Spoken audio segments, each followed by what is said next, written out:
그리스도의 이름으로 기도하였습니다. 아멘. 할렐루야. 우리와 함께 하시는 그 하나님께 다시 한번 박수로 누르십시다. 할렐루야. 네, 찬양 인도한 사람이 왜 저기에 계속 서 있나 싶으시죠? 네, 오늘은 제가 메시지를 전합니다. 메시지라고 표현한 이유는요, 성경 봉독을 하지 않기 때문에 그렇습니다. 제가 한 주간 이렇게 말씀을 묵상하면서 이렇게 삶 가운데서 살아내면서 들었던 그 묵상 또 그 메시지를 함께 나누고 그것을 놓고 또 같이 기도하는 시간을 좀 갖고자 합니다. 그래서 좀 굉장히 가볍게가 아니라 자유한 분위기로, 자유로운 분위기, 좀 유연한 분위기로 이 시간 좀 같이 갖고 싶습니다. 여러분 아마 아시는 분들도 계시겠지만요, 저는 지금 청소년부에서 사역을 하고 있습니다. 아시죠? 아마 아시리라 생각이 됩니다. 근데 더 깊게 나누기 위해서 제가 깜빡한 게 있어요. 좀 인사를 좀 하고 싶은데요. 인사할 때 이렇게 인사합시다. 하나님이 당신을 사랑하십니다. 인사하도록 하겠습니다. 인사하시겠습니다. 우리 다시 한번 인사하실 때는요, 우리 마음을 우리 청소년부에서 제가 많이 하는 거예요. 이렇게 표현해요. 소울을 250% 담는다고 얘기를 해요. 그래서 우리 성도님들에게도 얘기할게요. 소울을 250% 담아서 우리 앞뒤 좌우에 있는 분들에게 이렇게 인사합시다. 하나님의 사랑으로 사랑합니다. 인사하도록 하겠습니다. 인사합시다. 네. 이렇게 보면요, 이런 분들이 있어요. 이렇게 그럴 수 있습니다. 왜냐하면 매달 이제 찬양 집회가 있을 거거든요. 그 모습이 변화될 줄 믿습니다. 할렐루야. 아멘. 네. 여러분 계속 메시지를 나눌게요. 여러분, 저는 지금 아까 말씀드린 것처럼 여기 학부모님들도 계시겠지만 저는 청소년부에서 사역을 하고 있어요. 그래서 우리 친구들이랑 같이 말씀을 나누고 교제를 하고 이번 주일에는 지난 주일엔 눈썰매를 타고 왔죠. 그래서 어떤 친구가 힘센 친구가 하나 있어요. 그래서 그 친구가 제 등에다가 막 눈을 넣고 저를 집어 던지려고 하더라고요. 그래서 친구야, 그러지 마라, 사랑한다 이 새끼야라고 하면서 좀 이렇게 사랑을 나누는 좀 시간을 가졌는데요. 여러분, 저는 사실 지금 이렇게 사역자로 있기는 하지만요, 사실 아시는 분들도 계실 거예요. 저는 사역을 하기 전에 다른 공부를 좀 했었습니다. 어떤 공부일까요? 뭐요? 어디서 수근수근해요. 누구십니까? 자신 있게 말씀하세요. 괜찮습니다. 누구시죠? 보축? 맞습니다. 건축. 저는 건축을 공부했었어요. 저는 건축을 전공을 했었습니다. 그래서 건축을 전공하고 나서 이제 설계사무소에 들어가서 설계사무소에서 이제 소위 도면 친다고 하죠. 도면 치는 설계 일을 했고, 거기 있던 중에 이제 교수님께서 부르셔가지고 이제 학교에 다시 들어가서 건축과에서 이렇게 조교를 했던 경험이 있었습니다. 그래서 건축 공부를 하다가 이렇게 하나님의 부르심을 제 나름대로 하나님께서 저한테 반박할 수 없는 빼박의 답을 주셔서 이 사역의 길로, 그래서 저를 집어던지는 친구를 향해서 욕을 하는 게 아니라 사랑한다 고백하는 삶을 살고 있습니다. 근데 여러분들, 제가 한 가지 좀 여쭤보고 싶은 게 있어요. 저에 대한 건 아니고 건축에 대한 걸 좀 여쭤보고 싶은데 한번 생각해 보면 좋을 것 같아요. 여러분, 그 건축을 할 때 중요한 게 있다면 뭐 같으세요? 뭐가 건축을 할 때 중요할까요? 한번 자유롭게 얘기해 보고 싶어요. 건축을 할 때 중요한 게 있다면 뭘까요? 한번 청소년부 스타일로 해볼까요? 우리 여기 저와 눈을 마주친, 건축할 때 중요한 게 있다면 뭘까요? 땅 다지기. 중요하죠. 기초라고 하죠. 중요합니다. 자, 그러면 우리 뒤에 서 계신, 죄송해요, 제가 성함을 잘 모른다. 혹시 배정화님? 네, 배정화님. 혹시 건축할 때 중요한 게 있다면 뭐라고 생각하세요? 설계도. 설계도 중요하죠. 설계도 중요합니다. 자, 우리 악기팀 중에서 한번 여쭤볼까요? 저를 쳐다보고 계시, 유일하게 저를 쳐다보시 우리 베이스, 우리 근데 이거 중요해요. 여러분, 이거 중요합니다. 돈 중요합니다. 돈이 없으면 너무 세속적이었나요? 돈이 없으면 건물을 못 짓죠. 대출을 받을지언정 돈은 필요합니다. 또 마지막으로 우리 맨 앞에 앉으신 그리고 저와 가장 가까우신, 건축할 때 가장 중요했다면 뭘까요? 건축. 맞아요. 이거 구청 가서 안 내주면 못합니다. 여러분, 잘하셔야 돼요. 이거 건물 돈 있는다고 짓는 거 아니에요. 결국 그 건축과 공무원이 도장 안 찍어주면 이거 안 됩니다. 굉장히 중요해요. 그래서 가서 정말 식사하고 오셨을 때 기다려서 커피 한 잔 드리면서 식사 맛있게 하셨어요? 라고 하면서 저희가 이런 힘든 상황이죠. 근데 여러분, 물론 말씀하신 것들 다 중요합니다. 설계도 중요하고, 돈도 중요하고, 땅 다지는 것도 중요하고, 돈도 중요하고, 많은 것들이 다 중요하죠. 근데요, 제가 이렇게 좀 현장밥을 좀 먹고 그리고 건축 도면을 좀 그리면서 제 나름대로 생각했던 것 그리고 여러 사회적인 일들을 보면서 느낀 게 있는데요. 건축에 있어서 정말 중요한 요소가 뭘까라고 했을 때 저는 이걸 뽑았습니다. 바로 성실함이요. 아니 저게 뭔 소리야?라고 저분 갑자기 무슨 이러실 수 있는데 이런 거죠. 건축사 그러니까 설계하는 건축사는요 도면을 그릴 때 성실하게 그 클라이언트 건축주 설계를 맡긴 그 사람의 입장에서 성실하게 동선과 실들을 배치해야 돼요. 예를 들어서 집을 만든 사람이 노인분이신데 뭐 막 계단을 계속 만들어 이러면 안 되죠.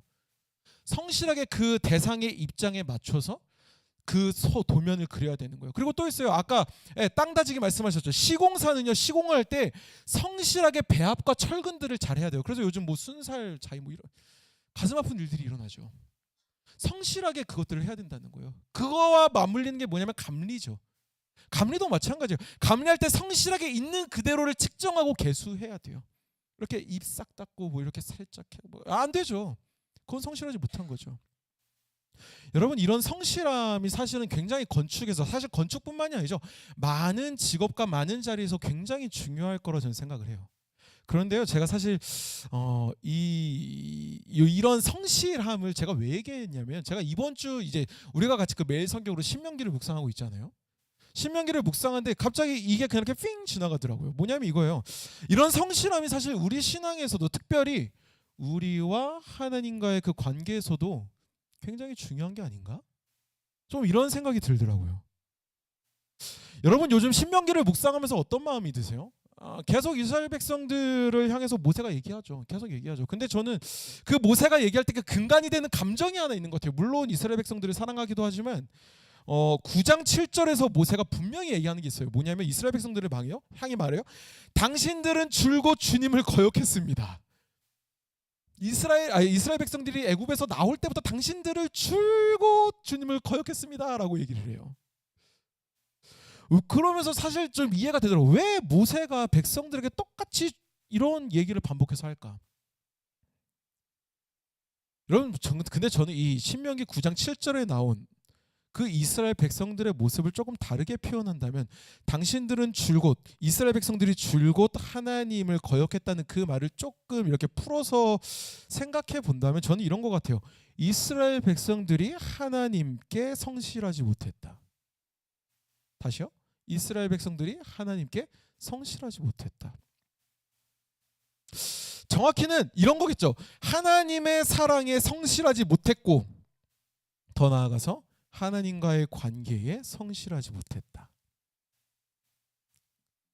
그래서 그들은 넘어지고 그 넘어진 이스라엘 백성들을 하나님은 다시 일으켜 세우시고 그렇게 다시 걷게 하시고 그러다 또 넘어지고 또 일으키시고 또 걷게 하시고 그 과정이 신명기 안에서 계속 사실 출애굽의 과정에서 나왔던 거고 그게 신명기에서 또 얘기하는 거죠. 여러분 근데 저는 이 신명기의 모습을 쭉 보다가 사실 저만 그랬는지 모르겠습니다. 저는 이 신명기의 모습을 보면서요. 이 이스라엘 백성의 모습 넘어지고 성실하지 못하고 의심하고 그래서 다른 길로 향하려 하는 그런 모습이 단순히 이 말씀 가운데 나오는 이스라엘 백성뿐만 아니라 오늘을 사는 나에게도 이 모습이 있는 것 같은데 라는 생각을 살짝 해본 것 같습니다. 사실 이거는 이 신명기 말씀을 묵상하고 있는 그 누구라도 넘어가지는 못할 것 같아요. 뭐 제가 전도사기 때문에 뭐 여러분들이 저를 어떻게 보실지는 모르겠지만 저는 굉장히 불성실합니다. 왜 그러시죠? 불성실합니다. 그렇다고 해서 제가 막 사는 건 아니지만요. 가끔 큐티를 밀릴 때가 있습니다. 아시는 분들은 아시겠지만 저에게는 이제 7개월 된 아기가 하나 있어요. 시온이라는 이름의 여자 아기가 있습니다. 지금 이제 뒤집고 배밀기를 하고 있는 이제 헤이랑 한 달 차이 나는 헤이 친구죠. 헤이 친구예요. 그 친구가 있는데 그 아기가 우리 집에 있는데 그 아기가 오면서 제 삶이 참 많이 바뀌었어요. 참 그 아이가 태어나기 전에 저는 이런 생각을 했어요. 이 아이가 태어나면 나는 날마다 이 아이와 함께 하나님 앞에 예배해야지. 왜 웃으시죠? 진지했는데 여러분들 그런 마음 가지신 적 없나요? 있으실걸요? 있으실 겁니다. 저만 가진 거 아닐까요? 이런 생각도, 나는 이 아이에게 날마다 자기 전에 이 아이의 머리에 손을 얹고 기도를 해줄 거야. 다짐한 적 있어요. 다짐했었어요. 이 아이가 태어나기 전까지, 2주일 전까지 그렇게 했거든요. 일주일 전까지 그랬어요. 근데요, 그게 다 무너졌어요. 잠을 안 잤었어요. 신생아 때 2시간마다 한 번씩 깨더라고요. 기도는 무슨, 자기도 바빠요. 그리고 이제 태어나서 너무나 감사하게 우리 아기가 통잠을 잤거든요. 근데 이제 이가 볼록 올라오기 시작하면서 시작되는 게죠. 이알이가 시작이 돼요. 그러면서 이 아이가 3시간마다 한 번씩 깨요. 그러니까 제가 자는 게 바쁜 거예요. 내 쉼이 더 중요해지는 거예요. 그리고 일상 속에서는 또 어떨까요? 제가 이 아이만 돌보지 않죠. 참고로 저희 아내도 사역을 합니다. 저희 아내도 저기 성숙교회라는 곳에서 영아유치부 전도사로 사역을 하고 있어요. 그런데 이제 수요일, 금요일, 토요일, 주일 출근을 하거든요. 오늘 같은 경우는 이제 집에서 아기를, 우리 시온이를 보고 있고요. 교회 양해를 구해서. 근데 그러다 보니까 저도 아내도 사역을 같이 준비해야 되는 상황이에요. 근데 거기에 누가 찾아오셨죠? 시온이가 찾아오셨어요. 그러니까 이게 너무 어려운 거예요. 내 사역도 준비해야 되는데 이 아이가 똥을 쌌네, 똥을 치워야 되네, 씻겨야 되네. 근데 우네, 밥을 먹여야 되네. 근데 트름을 안 하네, 토했네, 치워야 되네. 우리 가정에 시온이를 주신 하나님께 너무 감사해요. 네. 근데 그러면서 제 삶의 이 상황으로 인해서 무너지는 하나님과 저와의 관계가 있더라고요. 물론 상황을 무시하고 배제하자는 게 아닙니다. 물론 우리가 그 상황을 살아내야죠. 왜냐하면 우리에게 주어진 삶이니까요. 그런데 문제는 뭐냐면 그 치여 살아가는 그 일상 속에서 우리가 무의식적으로 놓치더라고요. 저는 하나님, 기도보다 일단 제가 얘를 좀 재우는 게 먼저 같아요. 하나님, 예배보다 얘가 지금 토를 했는데 이걸 좀 치워야 될 것 같아요. 하나님 앞에 같이 가정 예배를 드린 것보다 지금 제가 주일 설교를 준비하는 게 더 바빠요. 하나님, 제가 하나님과 말씀으로 집중하는 것보다 지금 제 삶을 살아내는 게 더 바빠요. 그러면서 어느 순간 제가 하나님께 성실하지 못한 모습이 나타나는 걸 보게 되더라고요. 그런데 참 그 마음이 보게 되자 낙심이 됐었습니다. 하필 또 그때 말씀이 신명기였거든요. 어찌나 이스라엘 백성과 제가 닮았는지. 그런데 참 그 가운데에서 제게 소망이 되었던 것은 무엇이냐면 그것이었습니다. 왜 모세가 돌판을 깨잖아요. 깨고 하나님께서 다시 받으러 오라고 말씀하시잖아요. 근데 참 재밌는 거는 처음에 모세에게 하나님이 돌판을 이렇게 주실 때는 다 만들어 주셨어요. 돌판과 다 새겨서 주시죠. 저는 그래서 이걸 하나님 리미티드 에디션이라고 표현을 해요. 근데 두 번째는 하나님이 모세한테 돌판을 만들어 오래요. 근데 아시죠? 시내산이 해발 2000m가 넘어요. 근데 그 돌판을 들고 이제 올라가는 거죠. 심지어 또 부실까 봐 하나님께서 나무 괴를 갖고 올라오라고 하시는 것 같아요. 어쨌든 근데 제게 소망이 되었던 것은 무엇이었냐면 이스라엘 백성들의 그 범죄함을 하나님은 보셨죠. 넘어짐을 또 보셨어요. 하지만 하나님께서는 그런 불성실한 이스라엘 백성들을 포기하지 않으셨다는 거예요. 그 문제를 봤는데 하나님은 모세를 향해 말씀하시죠. 야, 너 그 문제 속으로 들어가서 쟤네를 막아. 막는다는 게 무슨 의미일까? 무슨 의미일까? 다시 하나님께로 돌아서게 하라는 거죠. 근데 그 모습이, 그 부분이 제 삶에 이렇게 확 비치더라고요. 여러분, 사실 저는요, 건축을 공부하기 전에 이제 중고등학교 시절에 중학교 시절에 저는 좀 방황을 했었습니다. 뭐 방황이라고 하면 어떻게 생각하실지 모르겠는데 저는 일주일에 노래방을 8번을 갔었어요. 불가능할 것 같죠? 가능합니다. 이게 월화수목금 토요일 2번, 이렇게. 그리고 주일에 1번. 참고로 전 그때 교회 안 다녔거든요. 그리고 이제 친구들과, 저는 남중 휘경중이라는 그곳에 다녔는데 남학생 휘경 남중이었는데 이제 다른 여중 학생들과 어울리기를 좋아했고, 이거 저희 아내가 보고 있을 텐데. 사모님 사랑합니다. 어쨌든 그런 방황하는 시절이 있었어요. 친구들과 어울려서 놀기를 좋아했고, 그러다가 약한 친구들을 괴롭히길 좋아했고, 하나님은 전혀 없었죠. 그러다가 어느 날 참 놀라운 계기로 하나님을 만나게 됩니다.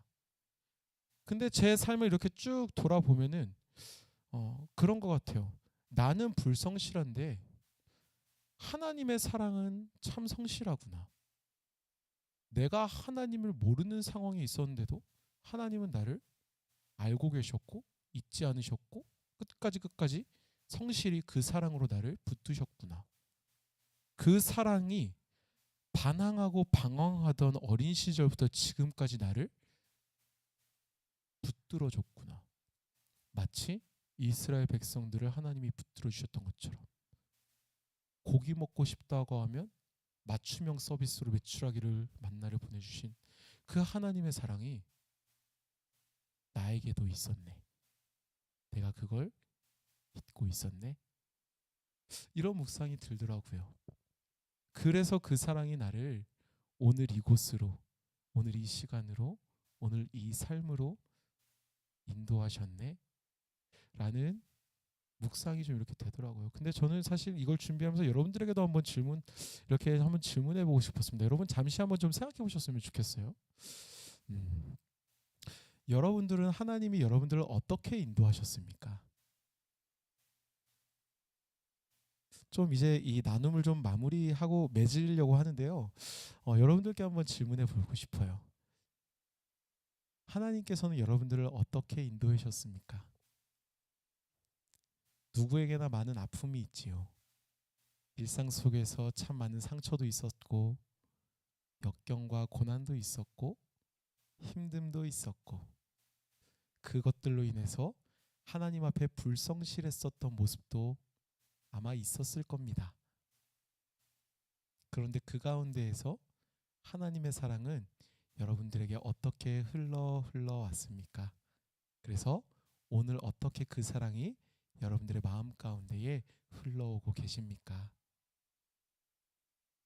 사랑하는 성도 여러분, 우리는 이미 알고 있습니다. 무엇을 알고 있을까요? 하나님의 성실하신 그 사랑이 지금도 우리와 함께 한다는 것을 우리는 알고 있습니다. 그런데 우리의 삶의 문제로 인해서 우리는 종종 그것을 잊을 때가 있는 것 같습니다.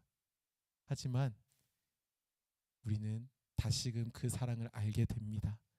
찬양을 통해서, 말씀을 통해서, 기도를 통해서, 그리고 예배를 통해서 하나님은 그렇게 우리로 하여금 사랑을 알게 하시고 그렇게 다시 믿음의 여정을 걷게 하시지요.